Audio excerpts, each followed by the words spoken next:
바랍니다. 아멘. 할렐루야. 네, 우리 인사하겠습니다. 메리 크리스마스 인사하겠습니다. 메리 크리스마스.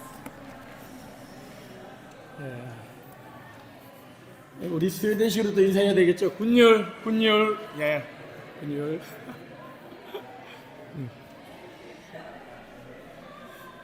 저도 오늘 나오는데 이 스웨덴 뿌리 딱 보더니 인사를 하더라고요. 굿율 이러더라고요. 예, 한국말로 인사하겠습니다. 예수님의 탄생을 축하합니다. 인사하겠습니다. 예수님의 탄생을 축하합니다. 예, 성탄을 맞아서 우리 믿는 사람들뿐만 아니라 온 세계가, 온 거리가 축제 분위기입니다. 길거리도 그렇고 또 앵꼬 백화점에서는 매년 새롭게 장식하는데 요즘은 한국이 더 멋있게 해요. 요즘 제가 작년까지 한국에 있을 때 보면 한 백화점에서 시작한 이 성탄 축하 장식이 유행이 돼가지고 너무 거대하게 해요. 앵꼬 백화점 보고 굉장히 예쁘다 그랬는데 정말 그거와는 차원이 다르게 백화점 전관을 전체를 등으로 장식을 하고 막 그냥 동영상이 촬영되고 이런 것들 보면서 많은 사람들이 참 성탄을 기뻐하고 즐거워하는구나 하는 것을 느낄 수가 있습니다. 그리고 잘 알다시피 성탄이 되면 대목이다 그래서 백화점은 대대적인 세일을 하고 온라인도 여러 가지 세일을 하게 되죠. 그런데 한편으로는 그렇게 성탄을 맞이해서 대대적인 수천만 원, 수억 원을 들여서 장식을 하고 또 상품을 파는 사람들이 과연 성탄의 의미를 얼마나 알고 있을까? 그들에게 성탄은 과연 어떤 의미일까 하는 생각을 해보게 됩니다. 오늘 우리가 읽은 이 본문은 인류 최초의 성탄절을 맞이한 사람들의 여러 가지 반응들이 소개되고 있습니다. 예수님이 탄생했다는 소식을 듣고 사람들은 제각각의 반응을 보이고 있는 거죠. 가장 첫 번째 반응이 뭐냐? 놀랍게도 소동하는 것이었습니다. 3절을 보면 이렇게 기록되어 있죠. 헤롯 왕과 온 예루살렘이 듣고 소동한지라. 소동이라는 말, 타락스도라는 말입니다. 이거는 배의 풍랑에 배가 흔들리는 것처럼 굉장히 요동치는 것을 이야기합니다. 마음으로 선동하고 놀라고 불안하고 근심스럽고 어지러운 그런 마음 상태를 타락스도라고 그럽니다. 근데 이 본문을 현대어 성경은 조금 다르게 번역했습니다. 개역 개정은 헤롯 왕과 온 예루살렘이 듣고 소동했다 그랬는데 현대어 성경은 이렇게 번역했습니다. 헤롯 왕은 이 말을 듣고 매우 불안해했으며 온 예루살렘 사람들도 이 소문을 듣고 술렁거렸다. 조금 다르게 표현했죠. 헤롯 왕은 불안해했습니다. 반면에 예루살렘 사람들은 술렁술렁거리면서 자기들끼리 어찌된 일인가라고 그렇게 의논을 했다는 거죠. 왜 이들은 그렇게도 기다리던 메시아가 탄생했다는 소식을 듣고 불안해하고 술렁거렸을까요? 첫 번째, 헤롯 왕이 보인 반응은 너무도 당연하다고 할 수 있습니다. 그는 헤롯 대제로 불린 왕입니다. 에돔 사람 안티파트의 두 번째 아들로서 반쪽 유대인입니다. 유대인이지만 오늘날과 같이 국제결혼하면 반쪽 한국인 반쪽 스웨덴 사람 이게 큰 문제가 되지 않는데 당시만 하더라도 유대인에게 있어서는 유대인이 아닌 이방 민족은 다 지옥의 땔감으로 생각할 정도로 경멸하던 때였습니다. 그랬기에 이 반쪽 유대인인 헤롯 대제는 자신의 혈통이 반만 유대인이라는 것에 대한 열등감이 있었고 그래서 자기가 통치하는 유대 사람들의 민심을 얻지 못한다라고 생각해서 그 유대 민족의 정통성을 회복하기 위해서 당시 유대인의 왕가인 하스모네안 공주 마리안과 결혼을 합니다. 하지만 굉장히 권력욕이 강했던 이 헤롯 대제는 자신이 임명한 처남 대제사장을 이 대제사장의 권력이 점점 커지고 잘 알다시피 이스라엘은 왕보다는 제사장이나 선지자의 통치를 더 받는 사람들이기 때문에 제사장의 인기가 높아지자 목욕탕에서 그냥 죽여버립니다. 그리고 심지어는 자기 아들 3명까지도 커가고 사람들의 인기를 얻다 보니까 다 죽여버립니다. 그런 정도로 왕권에 대해서 굉장히 민감했던 사람이었습니다. 더구나 당시 요세푸스, 유대 역사가의 요세푸스의 기록에 의하면 헤롯의 일가가 왕위를 잃게 될 것이라는 그런 예언을 한 바리새인이 있었다라는 기록도 남아 있습니다. 즉 자기가 왕이지만 반쪽 유대인으로서 유대인의 민심을 얻지 못했고 더군다나 예언까지 자기가 왕위를 잃어버릴 것이라는 예언까지 들었던 상황 속에서 유대인의 왕으로 예수가 태어났다는 소식에 그는 불안해할 수밖에 없었던 것이죠. 그렇다면 헤롯 왕은 자신의 왕위를 잃어버릴까 봐 불안해한 것은 이해한다 할지라도 왜 거기 있는 예루살렘 사람들이 듣고 소동하며 불안하며 술렁거렸을까요? 사실 이들은 누구보다도 유대민족의 구세주인 메시아 오기를 기다리던 사람입니다. 주 예수 오시옵소서, 우리가 재림을 기다리는 것처럼 누구보다도 메시아 오기를 기다렸는데 메시아가 정작 왔다라고 그러니까 불안하고 염려스럽고 어떻게 될 것인가 술렁거렸다는 거죠. 마치 우리가 재림을 기다리는데 예수님이 재림하셨습니다라는 소식을 듣고 여러분은 어떻게 하겠어요? 예수님이 재림하셨습니다라는 소식을 듣고 여러분 마라나타 할렐루야 아멘 하고 전부 거룩한 신부가 되어 예수님 맞을 준비하러 가시겠지요. 그러나 어떤 부류는 나 준비가 안 됐는데 지금 예수님 오시면 어떡하지? 나 아직 세상에서 할 것도 많은데 즐길 것도 많고 여행 가야 될 것도 많고 하고 싶은 것도 많은데 벌써 오셨네? 라는 불안과 염려가 있는 사람도 있을 겁니다. 예루살렘 사람들이 바로 그랬던 사람이죠. 더군다나 이들은 예루살렘 사람이었습니다. 한국식으로 말한다면 서울 특별시민이었습니다. 스웨덴식으로 말하면 스톡홀름 한 시내 웨스트말름 한가운데 사는 사람들이었습니다. 어떤 사람들이에요? 상대적으로 다른 사람들보다 물질적으로, 경제적으로, 정치적으로 안정된 사람들이었습니다. 안정된 사람들의 특징이 뭐죠? 보수적인 성향이 강하죠. 바꾸기를 싫어해요. 현상 유지를 좋아합니다. 지금 내가 잘 먹고 잘 살고 있는데 이대로 살아도 괜찮은 세상인데 굳이 예수님이 오셔서 세상을 바꾼다? 그게 과연 좋은 걸까라는 그런 의문점이 있었던 것이죠. 오늘날 왜 현대인들이 예수를 믿지 않을까? 특별히 선진국이라고 하는 물질적으로 풍요로운 사람들이 예수를 믿지 않을까? 예수로 인해 자신의 삶이 바뀌는 것을 별로 원치 않기 때문이라는 거죠. 예수님 없어도 잘 먹고 잘 사는데 굳이 예수님이 오실 필요가 있을까라는 생각을 했던 것이죠. 즉, 이 예루살렘 사람들은 말로는 예수님을 기다린다, 메시아를 기다린다라고 했지만 지금 자기가 누리고 있는 이 상황을 바꾸고 싶지 않았던 것입니다.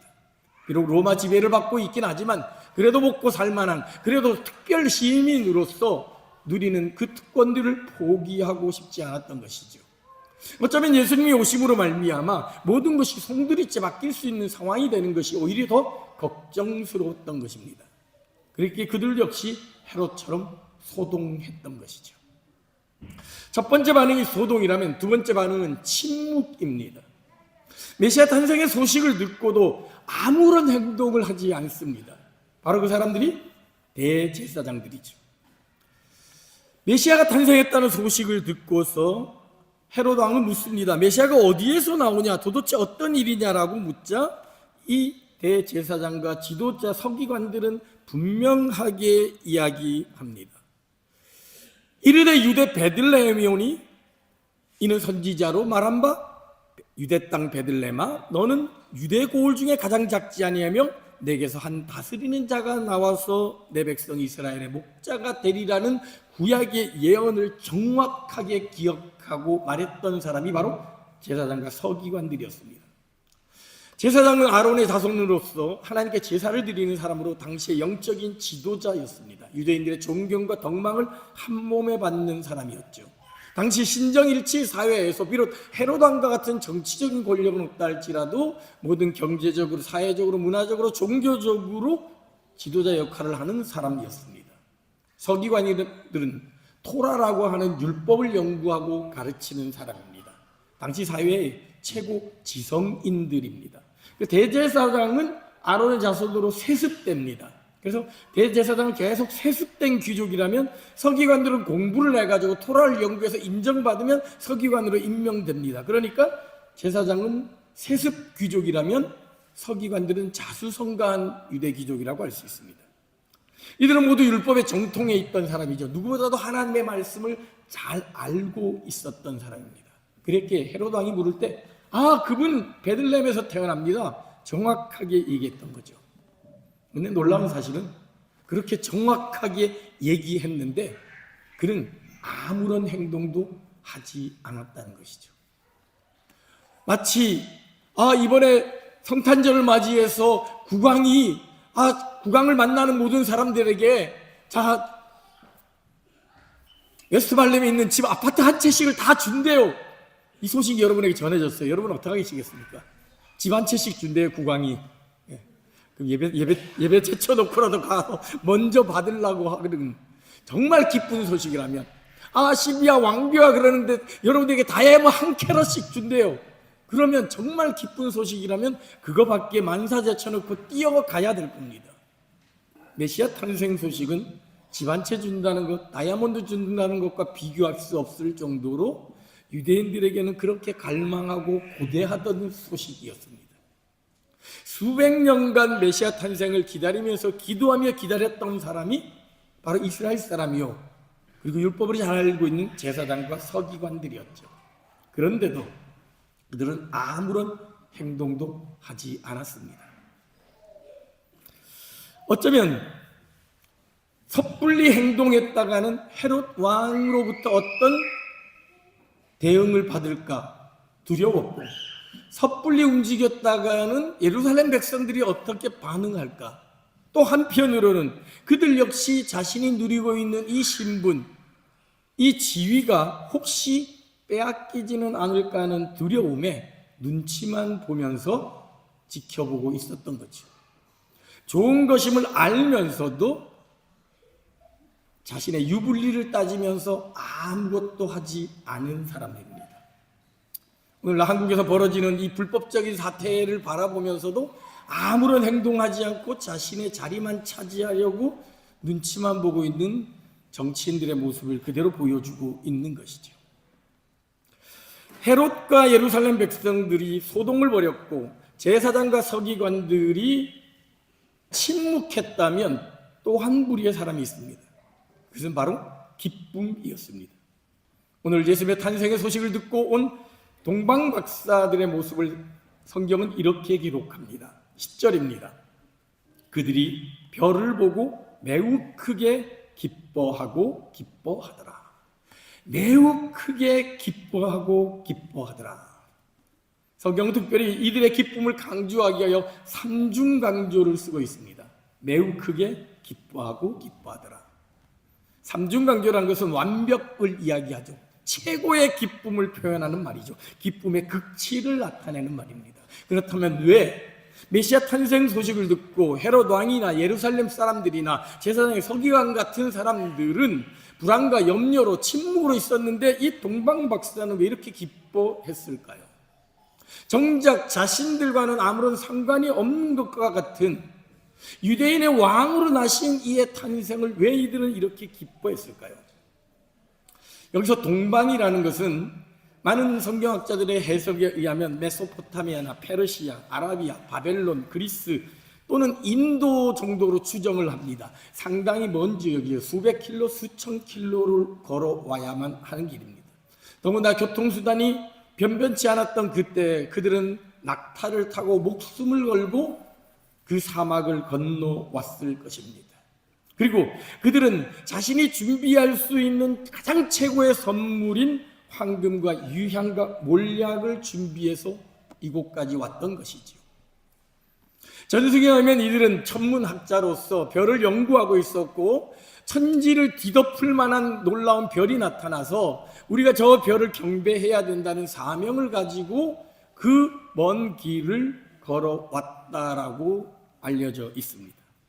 그렇게 목숨을 건 수개월의 여행 끝에 그들이 마침내 도달했을 때 자신의 목표를 이루었을 때 그 기쁨, 그것은 단지 탐험가가 어떤 미지의 대륙을 발견하거나 남극을 정복하고 에베레스트 산에 올라갔을 때의 그 기쁨과도 비교할 수 없는 엄청난 기쁨이었던 것이죠. 인류의 구세주이신 예수 그리스도의 탄생을 자신의 눈으로 목도했다는 구원의 기쁨입니다. 우리는 종종 이러한 기쁨들을 경험합니다. 여러분 가운데 2002년 올림픽을 경험하신 분들 있죠. 현장에서 직관하신 분 있으세요? 그래서 한국이 이기는 장면을 눈으로 목도한 적이 있으세요? 혹시 군대를 갔다 오신 분들, 요즘은 전쟁은 안 하지만 모의 전투에서 해서 승리를 거뒀을 때 그때 그것을 직접 경험했던 분 있으세요? 또는 시험을 치렀을 때 막 고대하던 그 시험에 합격해서 합격자 명단에 자신의 이름이 적혀 있는 것을 경험했던 분이 있으세요? 그 경험은 다른 사람이 이야기하는 경험과는 비교할 수 없는 경험이죠. 내 눈으로 직접 보고 경험한 것이죠. 더구나 그들은 별을 연구하는 사람으로서 누구보다도 메시아로 이 땅에 오신 예수 그리스도의 탄생을 기대하며 달려왔던 사람입니다. 그랬던 사람들이 마침내 꿈을 이루었던 것이죠. 그랬기에 그들에게는 다른 것과는 비교할 수 없는, 형언할 수 없는 놀라운 기쁨을 누릴 수 있었고, 온 인류 중에 선택받은 사람만이 누릴 수 있는 특권을 가진 사람의 그 기쁨을 그들은 누렸던 것입니다. 생업을 포기하고 생명을 걸면서 떠난 모험이었습니다. 모든 것을 다 걸고 내 인생 최고의 목표라고 생각하며 달려왔던 그 목표가 마침내 이루어졌고 그 성취에 대한 기쁨이었던 것이죠. 오늘 성탄을 맞이하면서 우리는 어떤 마음으로, 어떤 감정으로 성탄을 맞이하고 있는지 우리의 모습을 한번 돌아보아야 될 것입니다. 세상은 소동합니다. 세일을 하고 캐롤이 울려 퍼지고 또 클럽에서 술을 마시면서 축하를 하지요. 하나의 휴일을 즐기면서 성탄의 의미도 알지 못한 채 산타를 생각하고 선물을 생각하며 성탄을 보냅니다. 또 어떤 사람들은 성탄절이라고 교회에서 예배 한 번 드리는 것으로 나는 성탄 축하를 드렸다, 아기 예수께 축하를 드렸다라고 착각하며 그 이후에는 내 마음대로 살아가는 그런 모습을 보이기도 합니다. 아이들의 공연을 보고 즐기면서 탄생의 의미를 알고 축하 인사를 나는 보냈다라고 착각하는 성도들도 있습니다. 물론 그것도 필요합니다. 그러나 오늘 성탄을 맞이하면서 동방박사가 누렸던 그 기쁨이 우리 안에 얼마나 있는지, 아기 예수의 이 땅에 오심으로 말미암아 우리를 죄에서 구원하여 주셨다는, 영원히 죄악의 형벌을 받아 지옥에 갈 수밖에 없었던 우리들을 구원하시기에 저 높은 보좌에서 가장 낮고 천한 자리로 내려와 마구간에서 태어나신 그 예수님의 사랑과 은혜를 기억한다면 그 어떤 것과도 비교할 수 없는 기쁨과 감사와 감격으로 이 성탄절을 맞이할 수 있을 것입니다. 오늘 성탄을 맞이하면서 진정한 성탄의 기쁨을 회복하는 이 시간이 되길 소망합니다. 단순한 소동이나 침묵이 아니라 동방박사가 마침내 별을 보고 매우 크게 기뻐하였던 것처럼 성탄이 가져다주는 진정한 기쁨을 누리는 모든 성도들이 되기를 주님의 이름으로 축원합니다. 기도하겠습니다. 하나님 아버지, 별을 보고 매우